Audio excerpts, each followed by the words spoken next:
Simple life എന്ന YouTube ചാനലിലേക്ക് എല്ലാവർക്കും സ്വാഗതം. അപ്പം ഇന്ന് വന്നിട്ടുള്ള വീഡിയോ ഇതെന്താണെന്ന് മനസ്സിലായോ? ഇതാണ് ഇലക്ട്രിക് റൈസ് കുക്കർ. നമുക്ക് ഗ്യാസ് ഇല്ലാത്ത ടൈമിലൊക്കെ നല്ല യൂസ്ഫുള്ളാണ് ഒരു റൈസ് കുക്കറാണിത്. അപ്പോൾ ഇതിനെ പറ്റിയിട്ടുള്ള കാര്യങ്ങളൊക്കെ ഞാൻ പറഞ്ഞുതരാം. ചില വീട്ടിലൊക്കെ ഉണ്ടാവും, പക്ഷെ ഇതെങ്ങനെ ഉപയോഗിക്കുക എന്ന് ചിലപ്പോൾ അറിഞ്ഞോളന്നില്ല. അപ്പോൾ ഇതിനെക്കുറിച്ച് എന്തൊക്കെയാണ് ഇതിൻ്റെ ഉള്ളിലുള്ളത്, ഇതെങ്ങനെയൊക്കെയാണെന്നൊക്കെ ഞാൻ പറഞ്ഞു തരാം. ഇത് എനിക്ക് കിട്ടിയിട്ടൊരു 8 വർഷമൊക്കെ ആയി, പക്ഷേ ഞാൻ ഉപയോഗിച്ചിട്ടില്ലായിരുന്നു കേട്ടോ. ഞാനിപ്പോൾ അടുത്താണ് ഉപയോഗിക്കാൻ തുടങ്ങിയത്. പക്ഷേ നല്ലൊരു പ്രൊഡക്റ്റാണ്. നമുക്ക് നെയ്ച്ചോറ്, ബിരിയാണി, മട്ടൻ ബിരിയാണി, ചിക്കൻ ബിരിയാണി, പിന്നെ സാദാ ചോറ് എല്ലതും ഉണ്ടാക്കാൻ പറ്റും. നല്ലൊരു പ്രൊഡക്റ്റ് തന്നെയാണ്. ഇതിനൊരു 1800 രൂപയോളം വരുന്നുണ്ട് കേട്ടോ റൈസ് കുക്കറിന്. അപ്പോൾ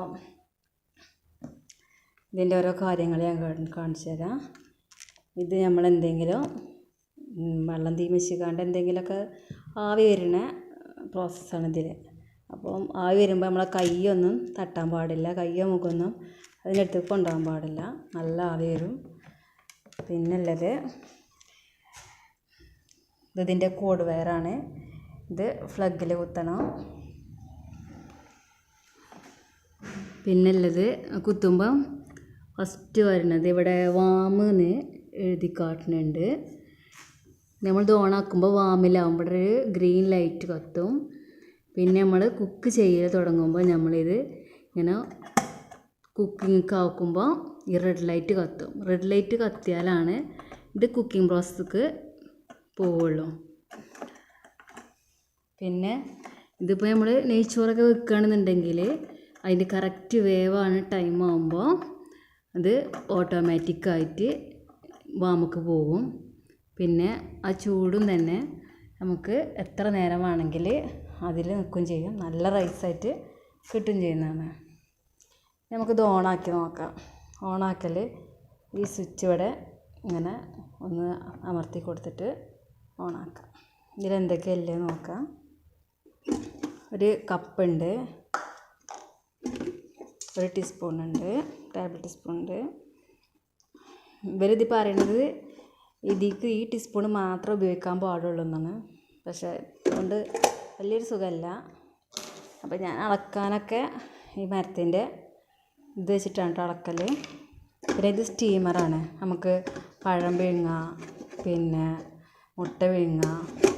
വേണമെന്നുണ്ടെങ്കിൽ ഓയിലൊക്കെ തേച്ചിട്ട് വേണമെങ്കിൽ നൂൽപുട്ടൊക്കെ ഉണ്ടാക്കി നോക്കാം. ഞാൻ നോക്കിയിട്ടില്ല, ട്രൈ ചെയ്തിട്ടില്ല. പറ്റുമെന്ന് എനിക്ക് തോന്നുന്നത്. പിന്നെ മെയിൻ പാത്രം ഇതാണ്. അത്യാവശ്യം നല്ല ക്വാളിറ്റി ഉള്ളൊരു പാത്രമാണ് കേട്ടോ. ഇതിൽ ഏകദേശം 1.8 ലിറ്ററോളം വെള്ളം കൊള്ളും കേട്ടോ.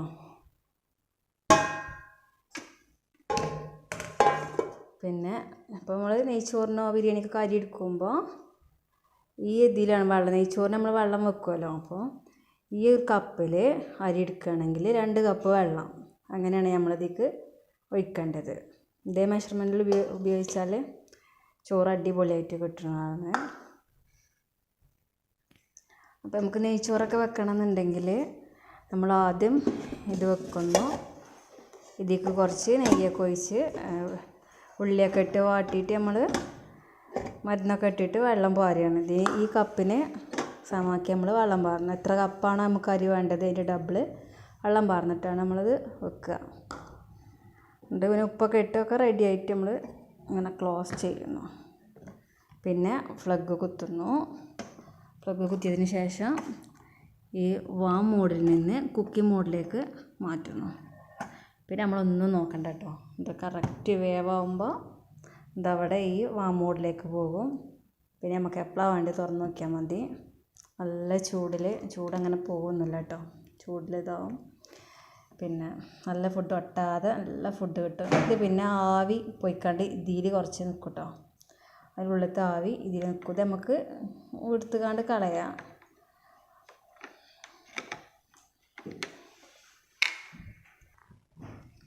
ഇതിവിടെ തന്നെ വെക്കാം കേട്ടോ. പിന്നെ ഇതിൽ എല്ലാ ഐറ്റംസും നമുക്ക് ഉണ്ടാക്കാൻ പറ്റണം കേട്ടോ. പോള വീങ്ങ, കറി വെക്കാം, ബീഫ് വെക്കാം ഒക്കെ. പക്ഷേ എന്താ നെയ്ച്ചോറിന് അതിനൊക്കെയാണ് നമുക്ക് അത് ഓട്ടോമാറ്റിക്കായിട്ട് ഇത് കട്ടാവുക. ബിരിയാണിക്കൊക്കെ നമ്മൾ ഏകദേശം നമ്മളൊരു ടൈം നമ്മൾ കണക്ക് വേണം. ആ ടൈം ആകുമ്പോൾ നമ്മൾ ഓഫാക്കണം. കാരണം അത് വറ്റിക്കല്ലല്ലോ. അപ്പോൾ വറ്റിക്കണ പരിപാടികൾക്കാണിത് ഓട്ടോമാറ്റിക്കായി ഇത് ഓഫാവുക. അപ്പോൾ നമ്മളൊരു സമയം നമുക്കൊരു വേണം, എത്ര വേണ്ടി വരും. ഇപ്പോൾ ഒരു മുട്ട പിങ്ങാൻ വെക്കുകയാണെന്നുണ്ടെങ്കിൽ എത്ര ടൈമാണ് വേണ്ടി വരുന്നത് നമുക്കൊരു ഇത് വേണം. ആ ടൈമിൽ നമ്മളിത് ഓഫാക്കിയിടുക, അത്രേ ഉള്ളൂ. പിന്നെ നല്ല യൂസ്ഫുള്ളാണ്. അപ്പോൾ ഇത് വാങ്ങിയാൽ ഒരിക്കലും നഷ്ടം വരില്ല. എനിക്കതായാലും ഈ പ്രൊഡക്റ്റ് നല്ല ഇഷ്ടപ്പെട്ടു. Thank you. ഈ വീഡിയോ ഇഷ്ടപ്പെട്ടിട്ടുണ്ടെങ്കിൽ എല്ലാവരും സബ്സ്ക്രൈബും ചെയ്യണം, ലൈക്കും ഷെയറും തരണം. അപ്പോൾ ഓക്കെ, അടുത്ത നമ്മൾ ഇതിൻ്റെ എന്തൊക്കെയാണ് നമ്മൾ എങ്ങനെ വെക്കണത് നോക്കിയായിട്ടുള്ള വീഡിയോ ആയിട്ട് വരാം. Okay, by.